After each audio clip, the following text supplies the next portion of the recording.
രണ്ട്, bounce back goals ആണ്. ഇത് വളരെ പ്രധാനപ്പെട്ട കാര്യമാണ്. നമ്മൾ മനുഷ്യന്മാരാണ്.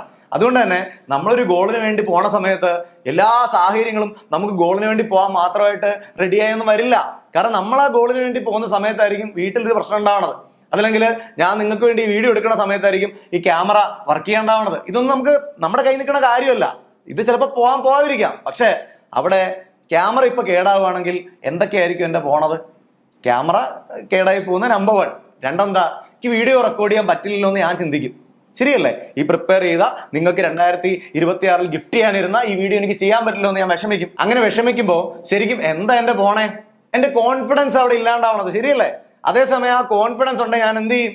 എത്രയും വേഗം കയ്യിലിരിക്കണ മൊബൈൽ ഫോൺ എടുത്ത് അവിടെ വെച്ച് ആ മൊബൈൽ ഫോണിൽ സെറ്റ് ചെയ്ത് ബാക്കി കാര്യങ്ങൾ സംസാരിക്കും, അല്ലെങ്കിൽ തുടക്കം തൊട്ട് ഒന്നുകൂടെ സംസാരിക്കും. അപ്പൊ വീണടത്തുനിന്ന് പെട്ടെന്ന് തിരിച്ചു കയറി വരാനുള്ള ഒരു മൈൻഡ് സെറ്റ്, അതാണ് ബൗൺസ് ബാക്ക് ഗോൾ എന്ന് പറയുന്നത്. ജീവിതമാണ്.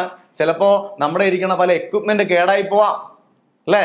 അതല്ലെങ്കിൽ നമ്മുടെ ഇരിക്കുന്ന മൊബൈൽ ഫോൺ കേടായി പോവാം, അതല്ലെങ്കിൽ നമ്മുടെ ചില സുഹൃത്തുക്കളെ നമുക്ക് നഷ്ടപ്പെട്ടു പോവാം, നമുക്ക് വളരെ വേണ്ടപ്പെട്ട ചില ആളുകളെ നഷ്ടപ്പെട്ടു പോവാം. അല്ലെ? നമ്മൾ വളരെ പ്രതീക്ഷയോടുകൂടി കൂട്ടത്തിൽ വിളിച്ചു നിർത്തി അദ്ദേഹത്തെ മെന്റർ ചെയ്ത് വളർത്തിയെടുത്തൊരു എംപ്ലോയി ഒരു സുപ്രഭാതത്തിൽ ജോലി ഇട്ടിട്ട് പോവാം. ഇതൊക്കെ സംഭവിക്കാം. നമ്മുടെ ജീവിതം അങ്ങനെയാണ്. ഇങ്ങനെയുള്ള കാര്യങ്ങൾ അൺപ്രഡിക്റ്റബിൾ ആണ്. 1% അൺപ്രഡിക്റ്റബിലിറ്റി ഉണ്ട് നമ്മുടെ ലൈഫിൽ. ഇങ്ങനെ വരുമ്പോഴും നമ്മൾ നഷ്ടപ്പെടാതെ പിടിക്കേണ്ട സാധനമാണ് കോൺഫിഡൻസ് എന്ന് പറയുന്നത്. കാരണം കോൺഫിഡൻസ് കയ്യിലുണ്ടെങ്കിൽ ഈ കാര്യങ്ങളെല്ലാം ഫാസ്റ്റ് ആയിട്ട് നമുക്ക് തിരിച്ചു പിടിക്കാൻ പറ്റും. അതല്ലെങ്കിൽ ഇനി എന്ത് ചെയ്യണമെന്ന് അറിയാതെ നിരാശപ്പെട്ടും വിഷമിച്ചും ഡെസ്പറേറ്റ് ആയിട്ട് ഇരിക്കാനേ നമുക്ക് പറ്റുള്ളൂ. അപ്പൊ ഇവിടെ നമ്മൾ ചെയ്യേണ്ടത് നമ്മളൊരു ഷോക്ക് പ്രൂഫ് ആയ ഒരു മനുഷ്യനാക്കി മാറ്റുക എന്നുള്ളതാണ്. അല്ലെങ്കിൽ നമ്മൾ ഫെയിലിയർ പ്രൂഫ്, തോറ്റുപോയാലും കുഴപ്പമില്ല, വീണ്ടും ഞാൻ പുതിയ രീതിയിൽ കാര്യങ്ങൾ ചെയ്ത് നടപ്പിലാക്കും എന്ന് ചിന്തിക്കണം. ഒരു ഫാസ്റ്റ് ആയിട്ട് തിരിച്ചടിക്കാനുള്ള ഒരു കപ്പാസിറ്റിയാണ് ബൗൺസ് ബാക്ക് ഗോൾ എന്ന് പറയുന്നത്. ഇവിടെ എത്ര വലിയ വീഴ്ചയാണല്ലോ ആ വീഴ്ചയെന്ന് ഉയർത്തെഴുന്നേറ്റ് വരാനുള്ള ഒരു ഫിനിക്സ് പക്ഷിയുടെ ആറ്റിറ്റ്യൂഡ് അല്ലെങ്കിൽ മനോഭാവമാണ് നമ്മൾ ഡെവലപ്പ് ചെയ്യേണ്ടത്. അതിന് ചെയ്യേണ്ട 3 സ്റ്റെപ്സ്. നമ്പർ 1, നമുക്ക് അത്തരത്തിലൊരു പ്രശ്നം ഉണ്ടായി കഴിഞ്ഞു കഴിഞ്ഞാൽ അതിനെക്കുറിച്ച് വൈകാരികമായി ചിന്തിച്ചിരിക്കാതെ ശരിയാണ്, എൻ്റെ ജീവിതത്തിൽ അത് സംഭവിച്ചു എന്ന് അക്സെപ്റ്റ് ചെയ്യാൻ പഠിക്കുക. ഫസ്റ്റ് എന്താ ചെയ്യണ്ടേ? അത് അക്സെപ്റ്റ് ചെയ്യാൻ തയ്യാറാവുക. കാരണം ഇത് അക്സെപ്റ്റ് ചെയ്യാൻ തയ്യാറാവണമെങ്കിൽ ഈഗോ പാടില്ല. ഈഗോ വന്നു കഴിഞ്ഞു കഴിഞ്ഞാൽ അത് അക്സെപ്റ്റ് ചെയ്യാൻ കഴിയില്ല. എന്നാലും ഇങ്ങനെ സംഭവിച്ചില്ലേ, എന്നാലും എൻ്റെ അടുത്ത് അങ്ങനെ ചെയ്യാൻ പാടുണ്ടായിരുന്നു, എന്നാലും അത് ശരിയായില്ലല്ലോ, ഇത് ചിന്തിച്ചു പോകും. അതിന് പകരം ഇത് അക്സെപ്റ്റ് ചെയ്യുക. അത് സത്യമാണ്, മൊബൈൽ കേടായി, അല്ലെങ്കിൽ ആ വ്യക്തി നമ്മുടെ അടുത്തുനിന്ന് പോയി, അല്ലെങ്കിൽ നമ്മുടെ കൂടെ ഉണ്ടായിരുന്ന സ്റ്റാഫ് ഒരു സുപ്രാത്തിൽ പോയി, ഇതൊരു സത്യമാണ്, ഒരു ഫാക്റ്റ് ആണെന്ന് അക്സെപ്റ്റ് ചെയ്യുക. That's A first step. Accept ചെയ്താൽ രണ്ടാമത് ചെയ്യേണ്ടത് എത്രയും വേഗം നെക്സ്റ്റ് സ്ട്രക്ചേർഡ് ആയിട്ടുള്ള ഒരു സപ്പോർട്ട് വാങ്ങിക്കുക എന്നുള്ളതാണ്. അതായത് നമുക്കിപ്പോൾ ഒരു മൊബൈലാണ് കേടാവുന്നെങ്കിൽ ഇമ്മീഡിയറ്റ് മൊബൈൽ വെക്കുന്ന ഒരാളെ കണക്ട് ചെയ്യുക. അല്ലെങ്കിൽ സ്റ്റാഫാണ് പോയെങ്കിൽ സ്റ്റാഫിനെ റിക്രൂട്ട് ചെയ്യാൻ കപ്പാസിറ്റി ഉള്ള ആരെങ്കിലും ഒരാളെ പെട്ടെന്ന് നമ്മൾ കോൺടാക്ട് ചെയ്യുക. ക്യാമറയാണ് പോണെങ്കിൽ ഇത്രയും വേഗം മൊബൈൽ ഫോൺ എന്ന് പറയുന്ന ആ ഒരു സാധനം എങ്ങനെ ഉപയോഗിച്ച് ഈ വീഡിയോ എടുക്കുക എന്നുള്ളത് ചിന്തിക്കുക, ചെയ്യുക. ആ സപ്പോർട്ട് സിസ്റ്റം സീക്ക് ചെയ്യുക എന്നുള്ളതാണ് സെക്കൻഡ് ചെയ്യേണ്ടത്. ആൻഡ് മൂന്നാമത് ചെയ്യേണ്ടത് റാപ്പിഡ് ആക്ഷൻ ആണ്. ഫാസ്റ്റ് ആയിട്ട് ആക്ഷൻ എടുക്കുക.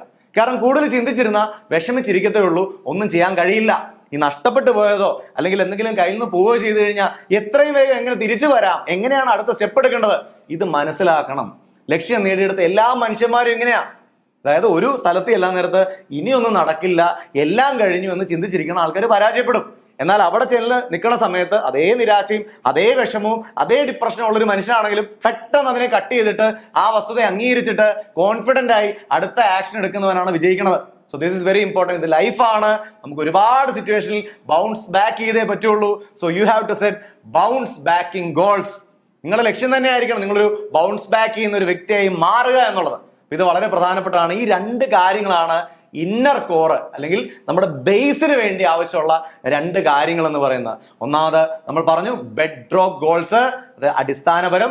രണ്ടാമത് നമ്മൾ പറഞ്ഞു ബൗൺസ് ബാക്ക്, താഴെ വീണാലും തിരിച്ചു വരാനുള്ള ആ ഒരു മൈൻഡ് സെറ്റ്.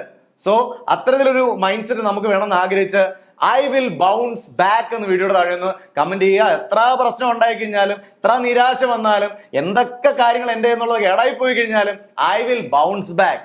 IWBB എന്ന് ടൈപ്പ് ചെയ്താലും മതി. I will bounce back. Please do it. IWBB എന്നൊന്ന് കമന്റ് ചെയ്തേക്കുക. This is the second goal.